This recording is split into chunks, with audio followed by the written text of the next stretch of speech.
Yolg'izlikdan prosta juda ham ko'p odamlar qo'rqqani sababli juda keraksiz odamlarni hayotiga oladi va siz yolg'izligingiz bilan o'zingiz mazza qilib, kayf olib yashashingiz kerak. Chunki o'sha paytda siz tushunasiz aslida qanaqa baxtli odamligingizni.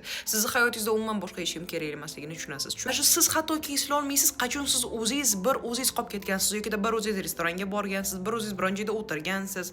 To есть har safar telefonga qaraysiz, biron kim bilan gaplashasiz, bir narsalar qilib o'tirasiz, lekin o'zingizni mana bu miyangizda bo'lgan narsalar bilan qolishdan qo'rqasiz. Sababi bu narsa sizni juda ham bir yolg'izligingizni ko'rsatib qo'yadi. Lekin yolg'izlik aslida yomon narsa emas. Yolg'izlik bu hammada bo'layotgan narsa. Prosta hamma bu narsani har xil yashab o'tadi va agar siz yolg'izligingiz bilan уже kayf qilib mazza qilayotgan bo'lsangiz bu hayotda-da, уже qolgan narsaga tupurib qo'yasiz. Odamlar hayotingizdan ketadimi, qoladimi, то есть biznes ishda bo'lyaptimi, biznesda problemalar bo'lyaptimi, ishda problemalar bo'lyaptimi.